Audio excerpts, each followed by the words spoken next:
And the first thing he says is, where do I fill a form to have my travel arrangements done? I said, you don't fill a form, you do it. He says, where's the process for this, process for that? We got stuck with the guy, and he was not productive after 3 months, because he assumed that like IBM, you can take a whole year to ramp up and then you'll be ready. So be careful with that kind of founding team members or first crew. Let's get to the solution realization side. Question? Yeah. So founding team, let's say one person has business solution. I would assume the other co-founder would be a technical person, perhaps an industry veteran or someone from a big company. But then there's a sales component. So should you bring on a salesperson on commission basis as a team player? And the fourth tight question I had is operations, right? At what point do you actually form a company or get into an office space? Not that it's required nowadays, but still, those kind of questions. Do you need an operations guy? Well, let's look at the company you have, right? For example, if you are an internet-based e-commerce type startup, you don't necessarily need a salesperson as such. You could get by with a consultant that helps you get hooked into this Amazon relationships, right? Easily. You don't need to have all of these functions until you hit $1 million in revenue.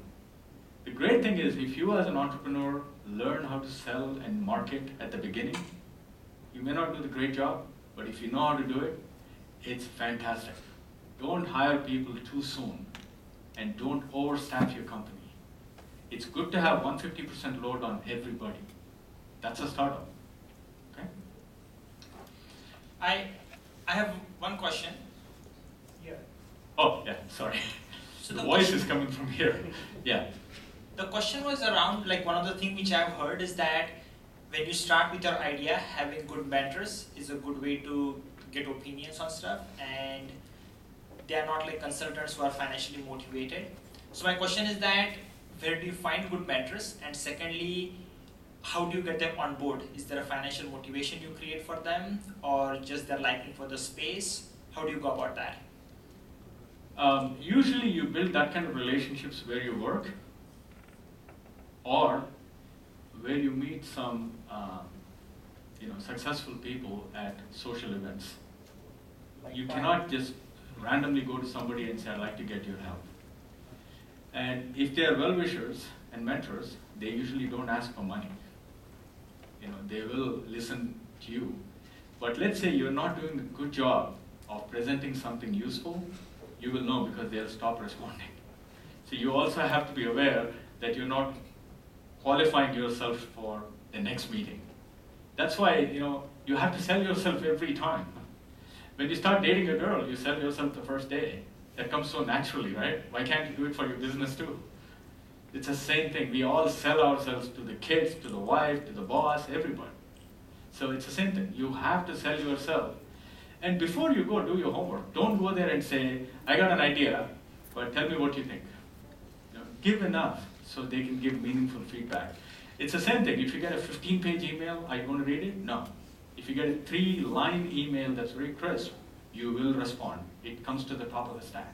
It's the same thing. Krishna, I have a question on the previous slide. You spoke very well about roles and responsibilities and signing agreements to those. I know every company is different, but are there any standard templates that we can refer to and say, CEO role is this, the systems and technology role is this, the marketing role is this? It's fairly chaotic. Well, you have to make sure the people who do marketing are somewhat marketing oriented. If let's say you have a VP of marketing that goes and says, let me talk about the algorithm and how efficient it is and stability of my code and boy, the reusability of it. It's not marketing, it's internal stuff, right? So you just have to make sure they're somewhat oriented towards that. They can grow into it, but you have to make sure they have that kind of thought process. Signing an agreement, I think is a really good idea because some template. Well, you can find. There's a lot of companies that sell agreements now. It's not that big. Or you spend $2,000, lawyers have find and replace for XYZ to your company, and they give you. It's worth the investment. All right, let's talk about solution realization. One of the biggest problems engineers have is this thing called innovation plus one syndrome. They come out with some idea, they create some product, and they say, oh, how about we add this? How about we add this? They love that stuff. Nothing wrong with it, but is it necessary? You just need adequate differentiation for your customers. You don't need over-engineering it, okay? And more importantly, this differentiation has to be based on the market you're looking at, the customers you're looking at, and the differentiation for those customers. You're not trying to make your product look great for everybody. You're only making it look good for the targets. It's okay to have a feature creep, but when you have a feature creep, go back and say, does it still make sense for my market, for my customer, with the differentiation? So, classic example, one of my engineers used to come back in the morning and say, hey, let me show you something. And he would add some stuff all over. And I got tired after a while, because I couldn't tell the guy, don't do it. Because he was one of the founding employees. But at the same time, I hated the way he was wasting his time on useless things. So I told him, I said, draw me a line from the new feature to the value or the differentiation, one of them. If the value goes up, I can charge more. If the differentiation goes up because of this, then I have much better chance of selling here. Which one has a solid line connected to this new thing you've done? If it's a dotted line, you're wasting your time. And boy, that did wonders. Because every time he tried to draw a solid line, it didn't connect. He would put a yellow bar somewhere. Does that add anything? No. So, sorry, go ahead. You had a question? Oh, he wants a microphone. Yeah? Oh, no, okay. All right. So be careful. When you have a feature creep, sometimes it's needed, but at that time, go back and say, I'm going to keep all my initial plans cohesive. And focus on magic sauce. Take advantage of all the foundations that are available and make sure you only develop what you need to. I've seen startup companies that spent 6 months creating beautiful report infrastructure, and I said, damn it, man, generate a Microsoft Excel CSV file, and Bill Gates will solve your problem. So it's as simple as that. Why are you spending time on things that don't connect with a solid line to the benefits or the advantages / differentiation? If you don't do that, then you're going to be writing a lot of code or developing a lot of stuff that's useless. You won't get paid for it. You have to be very selfish in this. You have to get paid for everything you do. Simple. And if you're going to do anything else, it's charity. And the other thing is, you should build enough things when you go to market, even if you don't have a marketing guy in your company. You should be able to tell people what you are as a company, what you are as a product, what you are as a team, because all of that translates to confidence for the customer and clarity for the customer. The customer gets it, customer is happy, they're comfortable, they'll write a check for you. Otherwise, it's a non-starter, okay? And depending on the domain you're in, you also need all kinds of integration readiness. You cannot drop your product there and come back. You need that to work with the rest of the ecosystem. That's why we did wind tunnel test.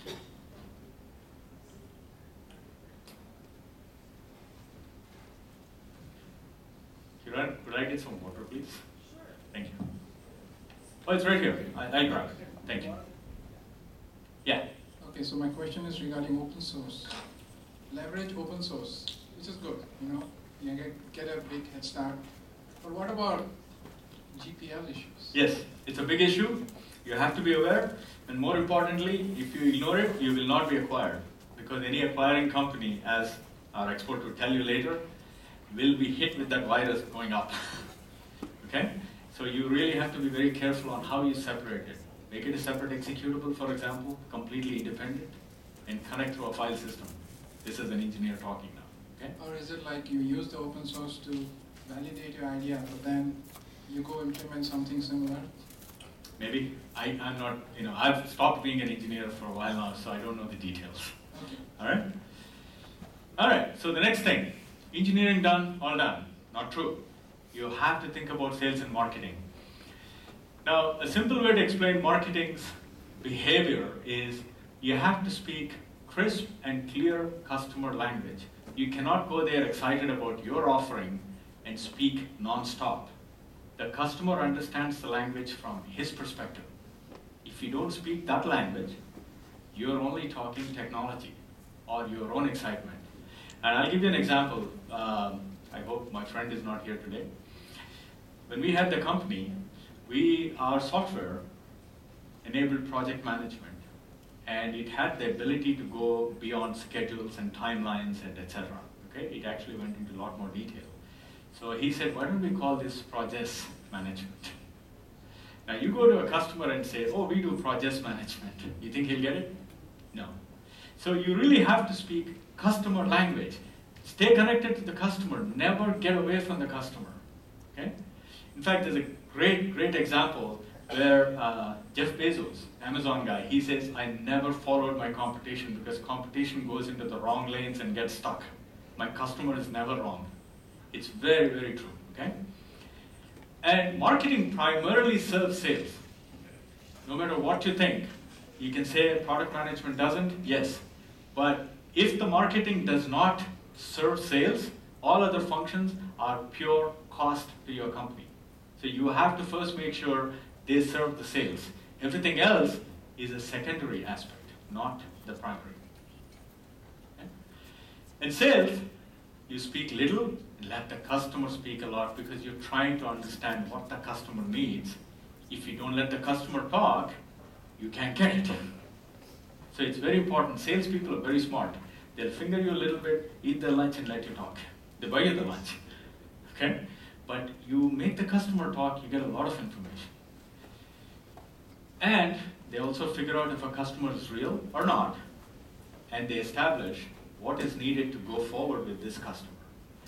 So let's look at marketing. This is my, small effort to clarify. So marketing is in the center. Marketing's job is to connect with the customer, guide the products or the technology teams to serve that customer, manage the competition, and influence the industry to think you are the right thing, you are the leader, you are the best thing that happened. Okay? This is a nice simple way to look at what the marketing's role is, but the overarching role of marketing is improve, maximize sales effectiveness and efficiency. If you don't do that, you're a pure cost to the company. When you do it, you're still a cost, but you're a tolerable cost to the company. Now let's look at generally roles. I don't want to debate this because some people said, oh, you got to put more arrows all over. But product management tends to be close to the product definition. Product marketing tends to be external facing on how to position a product, the messaging, the collateral, the pricing and packaging, etc. And then you have corporate marketing that deals with trade shows, press releases, etc., etc. Okay, simple definition. So one of the confusions a lot of engineers have is on feature, advantage, and benefit. I hear so many times engineers saying, my competitor has a hardware box as a solution, and my benefit, my value add to the customer is software. It's not a value add. The customer is not sitting there saying, thank you so much for developing software.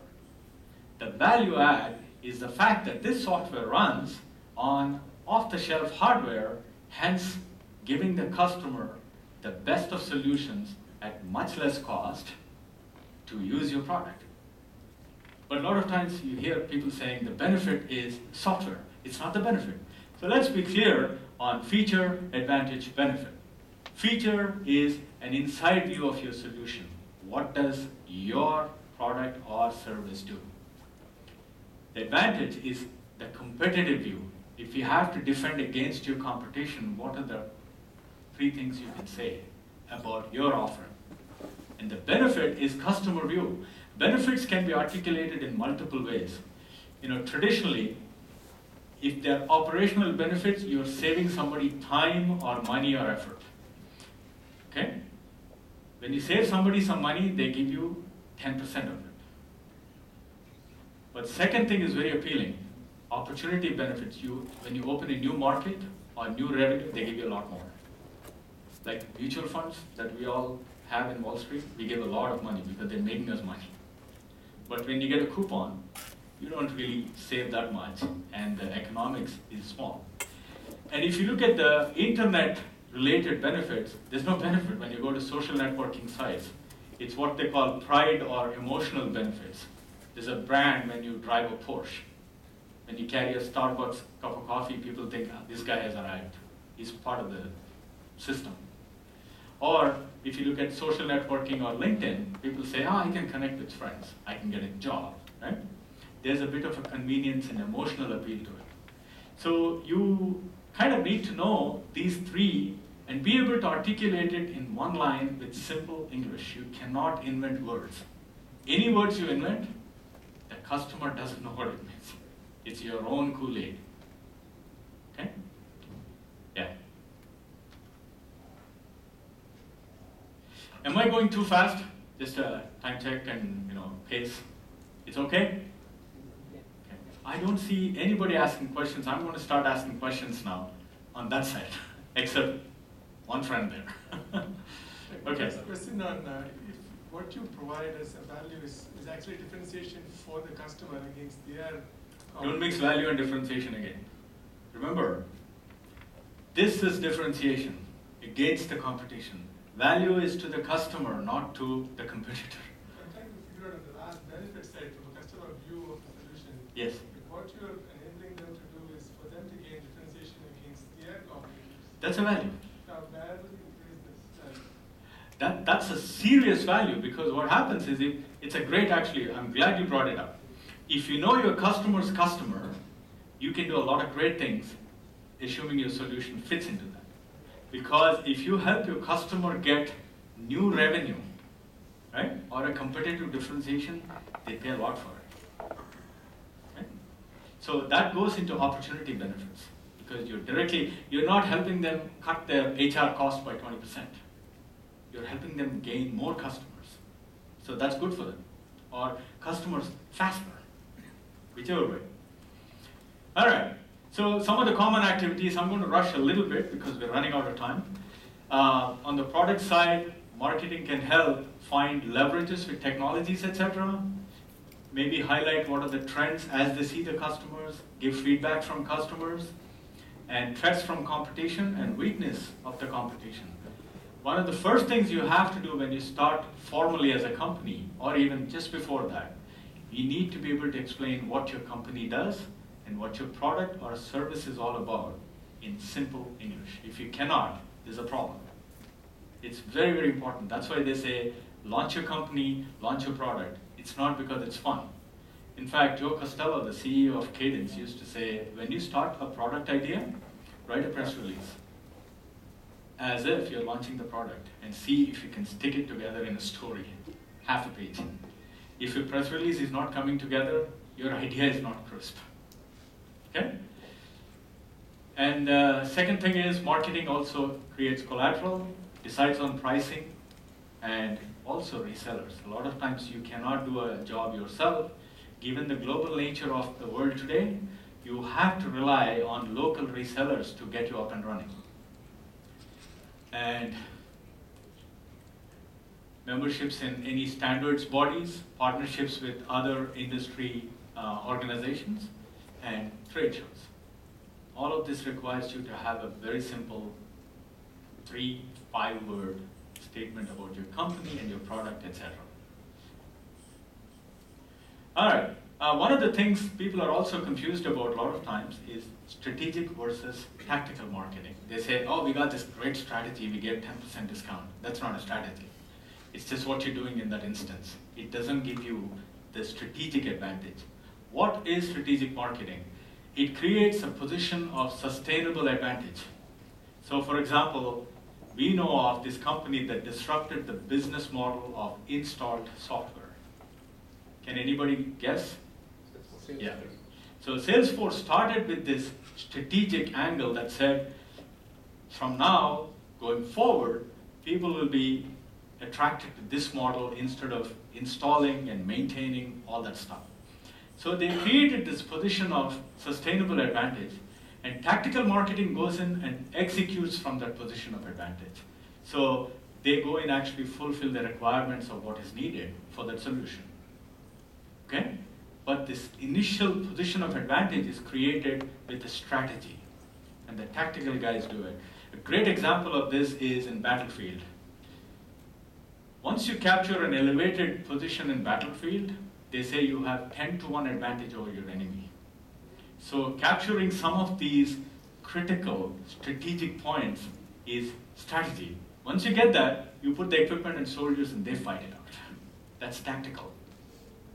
So it's very important for you to think strategic, to get that unfair advantage, that crack in the customer or competitors that you need before you start jumping through that. Any questions on this? These are some really important concepts where if you have some clarity, it helps you put your story together much better. All right, sales basics. As a salesperson, and I want all of you to please consider becoming a salesperson when you start your company. If you don't sell, you are an engineer for life. If you sell, you're an entrepreneur. Okay? There are people who have been engineers and they sold for billions of dollars, but it's great for you to enrich yourself by selling. So you need to probe, you need to discover, you need patience. Very important. As an engineer, when you solve a problem, you solve it, you're done. In sales, nothing is in your control. The customer says no, you only got started. Customer says no 3 times, oh, you're in great shape here because customer is talking to you and saying no. After 7 times, then you know there's a problem. But engineers don't like the first no. The first no, they say, God damn it, I'm a smart guy, 4.0, and this guy says no to me. So develop the stomach to deal with the no's, the delays, the perceived failures. We had a customer in Poland I was trying to sell to through a reseller, and I got an email that said they decided. So I sent our reseller, and the customer said, we're done.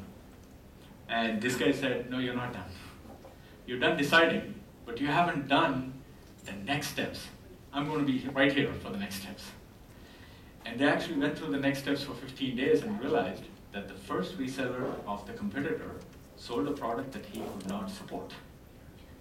And after the decision, after the purchase order, we went and replaced them. So it's never late. It's never failed. Okay? So get that stomach that says, I'm not going to take a no for an answer. The customer will talk to you. Okay? And also, you need to know who is the end customer and who is the paying customer. If you don't know, it's a problem. You might convince an HR department to use your software in enterprise.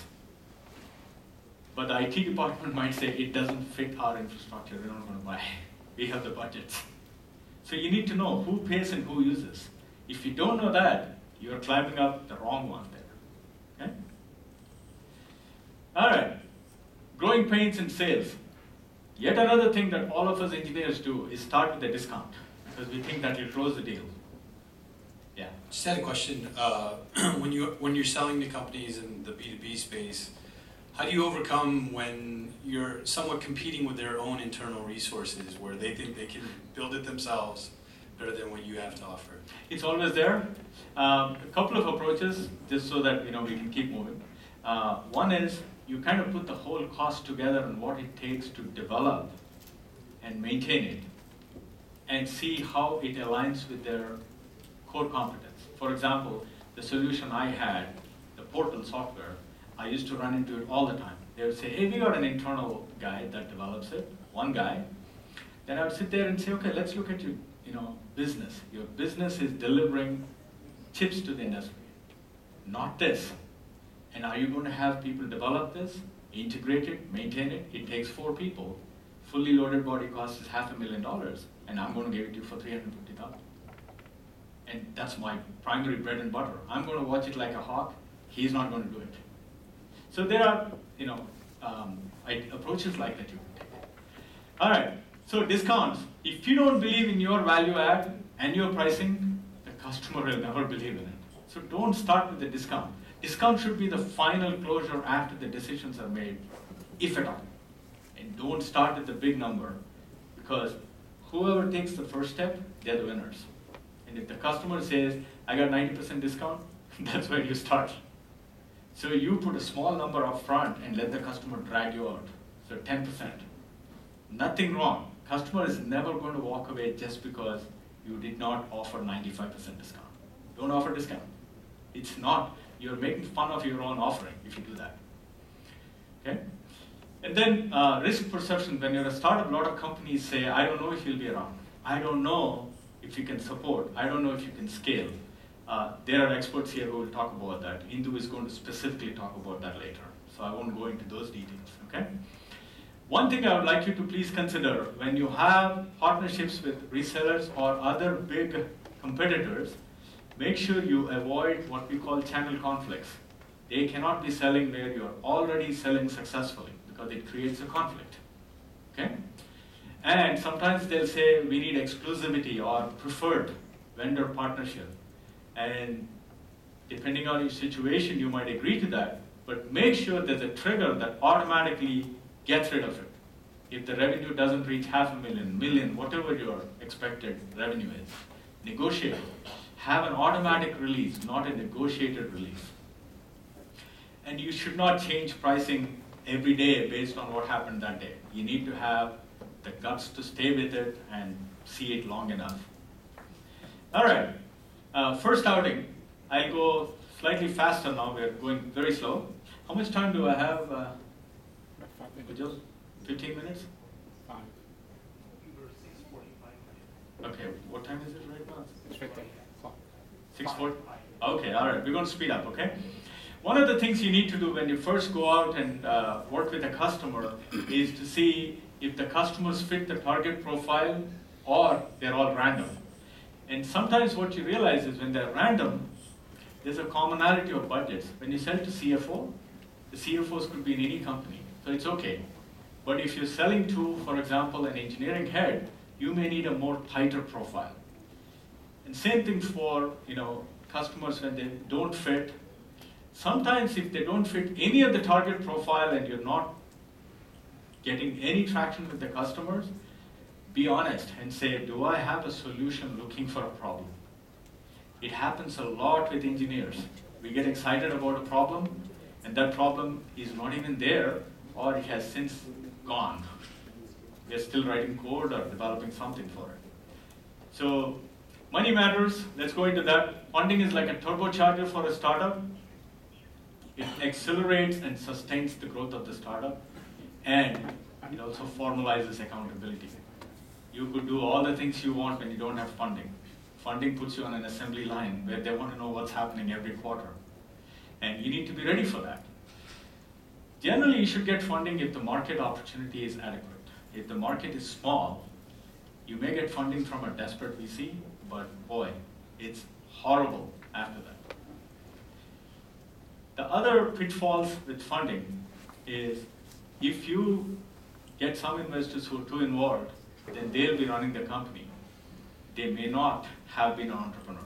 If you, for example, get money from Intel Capital, they're all employees of Intel, not necessarily people who were entrepreneurs, okay? So there are a lot of VCs, tier 2, tier 3 VCs, where none of the guys had scars. They got through some other way. So be careful. So you use the term desperate VCs. So who are these desperate VCs? Well, I can't name them. I know them, but I can't name them. No, what I'm saying, what is the category? The category of VCs desperate is they can't get Facebooks, they can't get Googles, okay? And they're not able to get any company that's worth anything. And they have to rely on small companies, small returns, 2x, 3x, and somehow show that they're providing returns to the investors. And there are a lot of them. After .com in 2000, everybody was a VC. Why? Because there was money flowing around. Okay? All right, quickly. Venture funding changes over time, but typically what they look for is large market size, because they know you can grow and have multiple opportunities to exit. Great team, because it's a proven track record, or a disruptive idea. If you have none of these, seriously think about how you can raise money. It's important. VCs they don't like risk. They're risk averse. So they look for one of these quickly, and if they don't see that, then some of them are okay, most of them are not okay. Typically what you need, an executive summary, 1 to 2 page description, a business plan, where they're trying to assess not how beautiful the slides are or the animation, preferably no animation. They want to know, do you know the problem, the market, the size of it, how you monetize, what the competition is, and where is this market going? If you show that, the VCs tend to be a lot more positive about it. You need financials where you project your revenue, your expenses, cash flow estimates, etc. And you need what they call cap table. You need to set aside shares for founders, etc. But one of the things you also need to do what they call options pool. You set aside certain options where you say the directors get this percentage, the managers get this much, rank and file get this much, because the VCs don't like to be diluted. Once they fund, they don't want you to create additional pool. They want to know upfront. And the references you have are for investment purposes, not for a job. So the kind of checks they do are very different. They're looking for leadership, motivation, ability to deal with problems, and growth. Okay? All right. I won't go into the business plan details, but typically VCs, after 5 slides, they either give you a high 5 or a low 5 and throw you out. You don't need 800 slides. That's why I call it high 5 slides. By then, they're already either looking at the watch or they're leaning forward. That means you got them. Okay? It happened to me, I can tell you. One guy threw me out and one guy hugged me. So you have both for the same business plan. All right, that's a summary. I'll very quickly go into this in 2 minutes, Hujo. I'll be done. So when you have an idea, how do you expand it? You go with the flow, or you seek help when you run into problems, or you use a framework or a structured approach to create a business blueprint. So let me quickly walk you through a disruptive idea for an assumed invention that I have. I don't have it. So it's called Motop. It's a device that goes on top of a mobile phone. It's a small accessory that connects to a mobile phone. It's consolidated keyboard, mouse, screen, and a projector all in one device this big. You put it on top of your mobile phone, and what it does, it turns the mobile phone into a mobile office. Key thing to look at here, I did not invent words. I called mobile phone, which is a known word, and called it mobile office. Known words. No new words invented, no new phrases invented, and 2-3 words. Very important. To come out with a 2-word statement sometimes takes 2 days. But 20 lines, 1 minute. Okay? So be careful. Think through, and before you do that, come out with a very simple statement. Let's do idea analysis brief. It's a proactive idea because I'm looking at the trends point to growing reliance on mobile phones. Okay? Is it a disruptive idea? Yes, because it makes existing accessories less relevant. And wind tunnel test, well, I saw that it's a growing need. There are partial solutions in the market from a competitor point of view, and industry analysts are telling me it's a global market. So I've done all of the 3 things to assess my idea. And then let's quickly look at a couple of things. There's target market analysis, solution analysis, marketing analysis, and sales. In target marketing and markets analysis, I look at what problem am I solving. Is it an emerging problem or an existing problem? That means, is it early adopter? Are there 5 guys who needs it? Or is it existing? That means whole population needs it. You need to know that. What's the benefit? What are existing or emerging solutions, including free solutions that somebody talked about? Okay, you need to know they're there. What's the differentiation? What's the future competition from existing customers? You need to know that. They're not going to sit idle. When they see your stuff, they're going to jump on it right away. How long do you have? What's the runway before they catch up or mess you up? First target market and what's the size. The next 2 slides go into details of this. I'll skip in the interest of time. But if you just want to look at one thing there, it's minimizing the need for multiple devices and accessories for anytime, anywhere use. It's a simple English statement. You need to keep it simple, okay? Let's go into the solution side. Again, your solution has to fit into a category that the customer knows. You cannot invent a new category. Why? Because the customer's budget items don't show that. If it doesn't fall in it, you can't plan for it. If it's there, then you can steal it from competition. If it's not there, you have to create it. That's hard. So if people are used to spending money on shoes, no problem. But if it's something that they're not used to, they won't spend money on it. So you have to make sure it's an existing category. And then, you go through the rest of the analysis. My apologies, they're in the book. I have 20 copies of my book that I can, give it to you guys at the cost today. But because we're running out of time, I won't go into details of each of these. And the marketing analysis, what's the simple customer pitch, pricing and packaging? Let's look at one of them. Motop helps turn your mobile phone into a mobile office. Guess what? In the first section, that's what we said, right? We have to make sure we're consistent with that when we go to marketing. You cannot say this line in target market analysis, and by the time you get to marketing analysis, you change it. Many people do that. So you need to be consistent. That's why this structure is very useful. You can evolve the whole thing. And it supports a keyboard, etc. Used to give presentations. And it's a simple all-inclusive package priced at $199. If all of the components put together cost $100, why am I $199? I have integration. It's a one device. Less complicated, completely interoperable, very convenient. Why would I price it $99? No, have the guts to price it based on what value you bring, not based on what you're replacing. Okay? All right, now that's a little bit about marketing, and then we'll skip the sales part. Now, as I said, as an entrepreneur, you need to think big, but plan with focus. When you have a bigger end game, there's a lot of excitement and energy, both from employees and investors. Okay? But that doesn't mean you have to boil the ocean. You plan each phase with clear focus and expand with adjacency advantage. What that means is don't mix oil and water. If you have an idea, grow that. Don't say, I got this idea, I got this idea. There's a company called Mentor Graphics. It's called a donut company because they don't have anything connected properly. It's a big hole in the middle.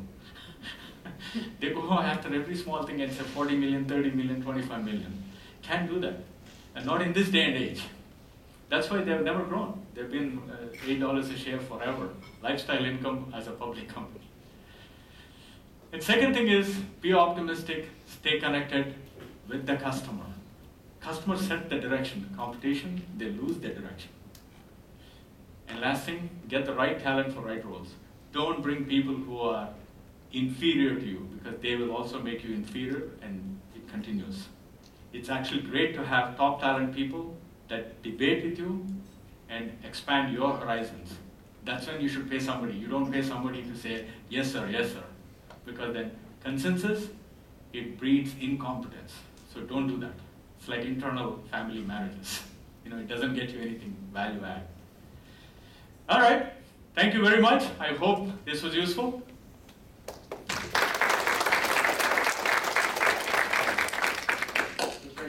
A round of applause to Krishna for a great session. And there is food outside. I'm sure I can smell it. I'm hungry. So please enjoy the food, wine, and then we have an amazing panel moderated by Ujjal here at 7:30. So again, let's give a big round of applause to Krishna. Thank you.